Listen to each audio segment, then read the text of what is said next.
شاہ ولی اللہ محدث دہلوی رحمۃ اللہ علیہ نے اپنی کتاب ازالۃ الخلاف خفاء عن خلافت خلفاء،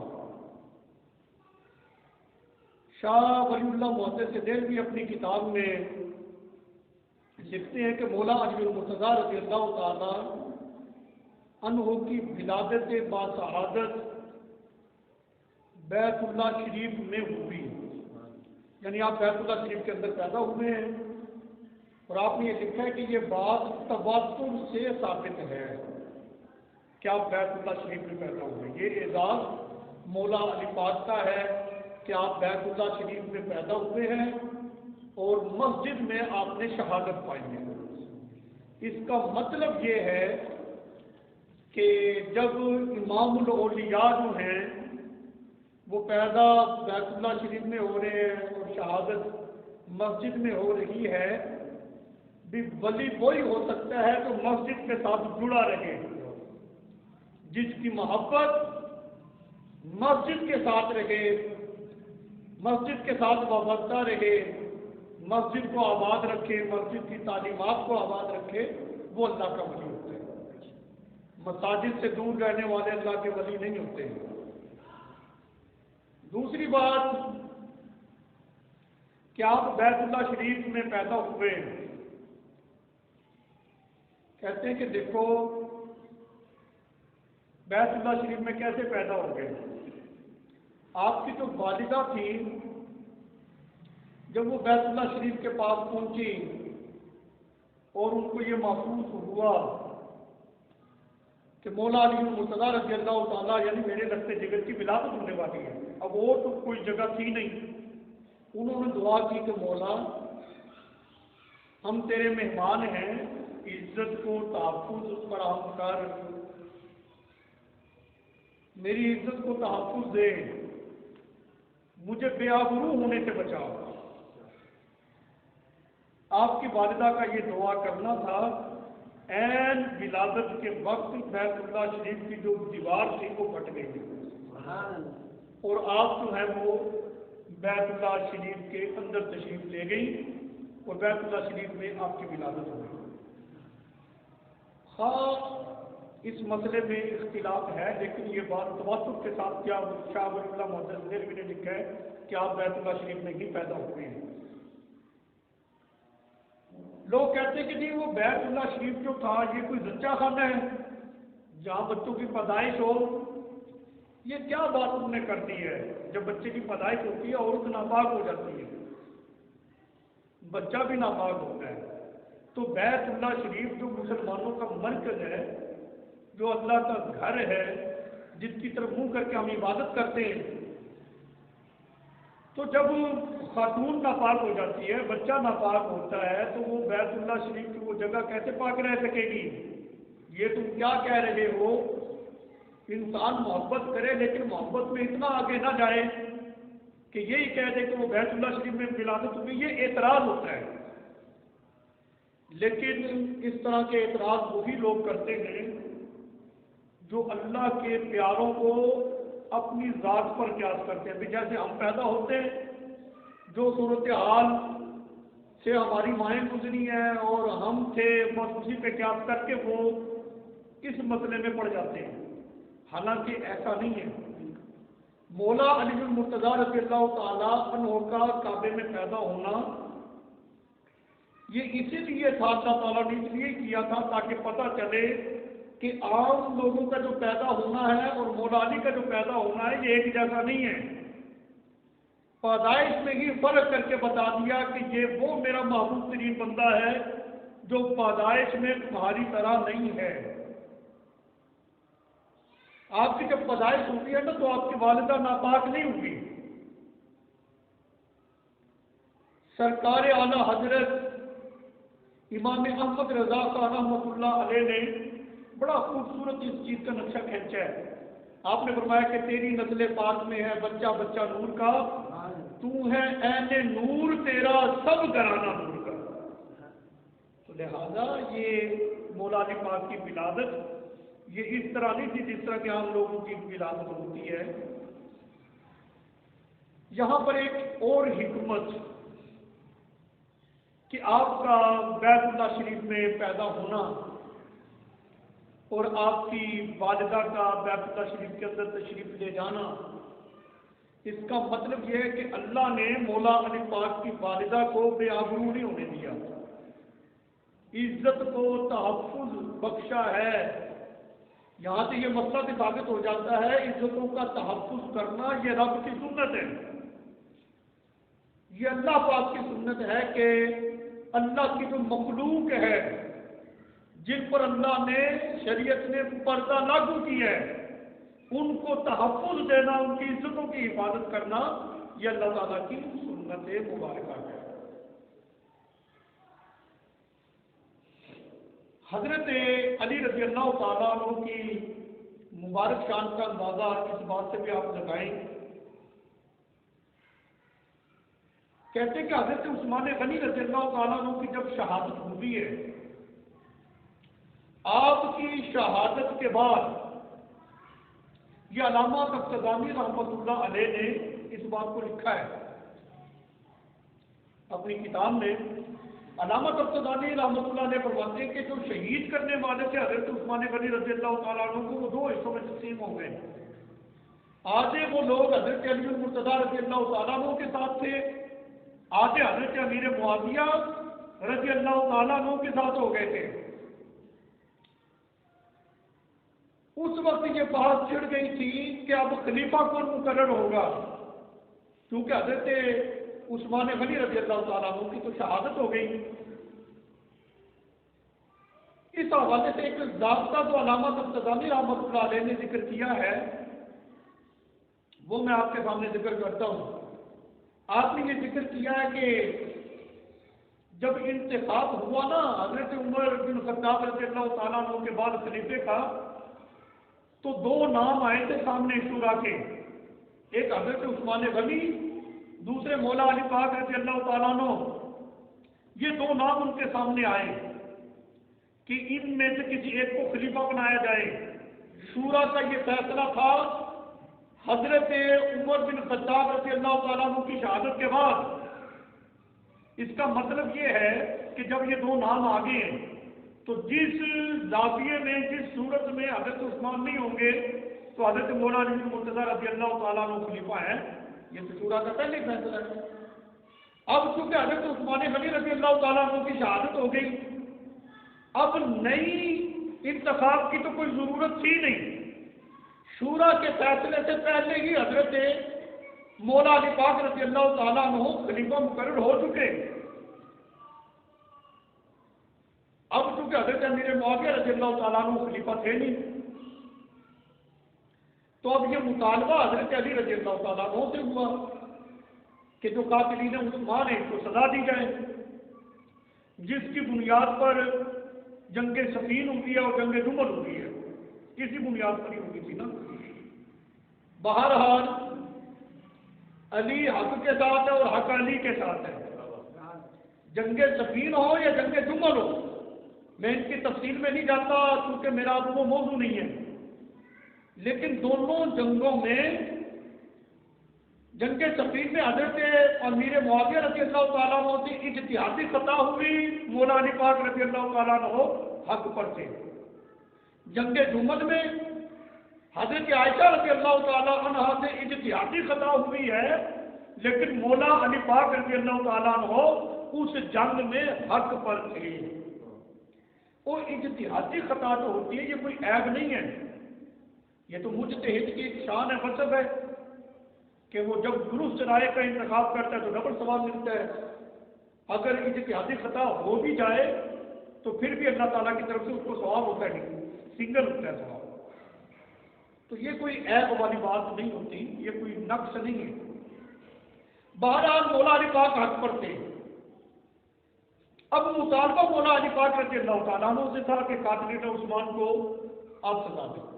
علامہ تفتزانی رحمۃ اللہ علیہ نے لکھا بغاوت کی 3 قسمیں ہیں۔ اب ذرا اس چیز کو سمجھنا، میں بڑے مختصر انداز سے اس مسئلے کو حل کرنے کی کوشش کروں گا۔ بغاوت کی 3 قسمیں۔ نمبر 1، وہ باغی، یعنی ایسا باغی جو حکومت وقت اسلامی ریاست کا جو حاکم ہے اس کے خلاف ہتھیار اٹھاتا ہے، ارادہ مقصد اس کا یہ ہوتا ہے کہ میں حکومت کا پتا الٹ دوں اور خود جو ہے وہ حاکم بن جاؤں، حکومت خود سنبھالوں۔ حالانکہ جس کے خلاف یہ کھڑا ہو رہا ہے وہ حاکم قرآن و سنت کے مطابق معاملات کرتا ہے، لوگوں کی جان مال کی حفاظت فراہم کو کرتا ہے، عبادت کے معاملات کرتا ہے، معاملات قرآن و سنت کے مطابق کرتا ہے، امر بالمعروف کرتا ہے، نہی عن المنکر کرتا ہے، ملک کی سرحدوں کی حفاظت جو ہے وہ اپنے فوجی اسباب کے ساتھ حسب ضابطہ کرتا ہے، یعنی یہ سب دیگر معاملات وہ کر رہا ہے۔ تو ایسے حاکم کے خلاف جنگ چھیڑنا عند شرع یہ بالکل جائز نہیں ہے۔ اسلامی حاکم کے خلاف جنگ چھیڑنا اس وقت درست ہوتا ہے جب وہ صراحتاً صریح طور پر کفر کا ارتکاب کرے، کافر ہو جائے، یا پھر لوگوں پر ظلم و ستم ڈھانا شروع کر دے جو قرآن و سنت کے خلاف ہو، ان کی مال جان کا، ان کے اولاد کا دشمن بن جائے، اس وقت اس کے خلاف کھڑے ہو کر جنگ چھیڑنے کی اجازت ہوتی ہے، وگرنہ نہیں۔ یہ ہے بغاوت کی پہلی قسم۔ بغاوت کی دوسری قسم ہے کہ اگر کوئی حکومت میں ہتھیار اٹھاتا ہے، مقصد اس کا حکومت کو گرانا، حکومت پر قابض ہونا نہیں ہوتا، بس لوٹ مار ہے، لوگوں کو ڈرانا ہے، ان کا مال لوٹنا ہے، تو اس کی حیثیت لٹیرے کی سی ہوتی ہے۔ جب پکڑا جائے گا تو اس کے ساتھ معاملات لٹیرے والے کیے جائیں گے، ڈاکوؤں والے کیے جائیں گے، جو شرعی حد ہے وہ اس پر جانب مخالف سے اس کے اعضاء کو کاٹا جائے گا۔ تیسری قسم بغاوت کی ہوتی ہے ایسا مظلوم جو اپنے حقوق کے لیے آواز اٹھائے اور حاکم وقت سے جھگڑا کرے، لڑے اپنے حق کے لیے، ایسا آدمی پکڑا جائے تو وہ باغی نہیں ہے، اس کے ساتھ بغاوت والا سلوک نہیں کیا جائے گا، بلکہ وہ مظلوم ہے، اس پر ظلم ہو رہا تھا، اس کی سنوائی نہیں ہوئی تو اس نے صدائے احتجاج بلند کی، حاکم میں وقت سے لڑا ہے، تو لہذا جب وہ پکڑا جائے گا اس کو سزا نہیں دی جائے گی بلکہ اس کا حق دیا جائے گا اس کو۔ علامہ ترتدانی رحمۃ اللہ علیہ نے لکھا، حضرت عثمان غنی رضی اللہ تعالیٰ عنہ کے مبارک دور میں مصر کا جو گورنر تھا، بار بار لوگ اس کی شکایت کر رہے تھے، یہ ظلم کرتے ہیں اس کو بدل کو۔ حضرت عثمان غنی رضی اللہ تعالیٰ عنہ بہت ہی نیک سیرت انسان تھے، بلکہ ذوالنورین کا آپ کو لقب ملا ہے۔ سرکار علیہ الصلوۃ والسلام کی دو صاحبزادیاں آپ کے نکاح میں تھیں، اور کئی مرتبہ سرکار نے حضرت عثمان غنی رضی اللہ تعالیٰ عنہ کی مبارک زندگی میں ہی انہیں جنت کی سند الاٹ کر دی تھی، کہ جنت دے دی تھی کہ تم جنتی عثمان بالجنہ۔ اتنی نیک سیرت شخصیت، آپ نے جب سنا تو آپ نے وہ مصر کا گورنر جو ہے وہ نیک نیتی کے ساتھ تبدیل کر دیا، لیکن جو مہمان تھا وہ بے ایمان تھا، اس نے جو حاکم گورنر بنتا مصر کا اسے کہتا بھی بات یہ ہے تم پہلے والے سے زیادہ ظلم کرو، اگر ایسے ہی لوگوں کی باتوں پر گورنر تبدیل ہوتے رہے تو پورے ملک میں شور مچے گا کہ یہ جب چاہیں گے گورنر کو تبدیل کر دیں گے، تو لہذا تم پہلے والے سے زیادہ ظلم کرو۔ پھر اس کو تبدیل کیا حضرت عثمان غنی نے لوگوں کی شکایت پر، تو جو تیسرا آیا اس کو مروان نے پھر کہا کہ تم اس سے زیادہ ظلم کرو، یہ سلسلہ چلتا رہا۔ تب انہوں نے صدائے احتجاج بلند کی اور اس کے بعد یہ سارے معاملات ہوئے۔ یہ بڑا تفصیل طلب معاملہ ہے۔ تو علامہ ترتدانی رحمۃ اللہ علیہ لکھتے ہیں کہ مظلوم صدائے احتجاج بلند کرے تو اس کے ساتھ معاملہ بغاوت والا نہیں ہوتا۔ اب جو مطالبہ، جو سوال حضرت علی رضی اللہ تعالیٰ عنہ سے کے بارے میں کیا جاتا ہے کہ قاتل عثمان کو آپ نے سزا کیوں نہیں دی، اب اس بات کو ذرا سمجھے کیوں نہیں دی۔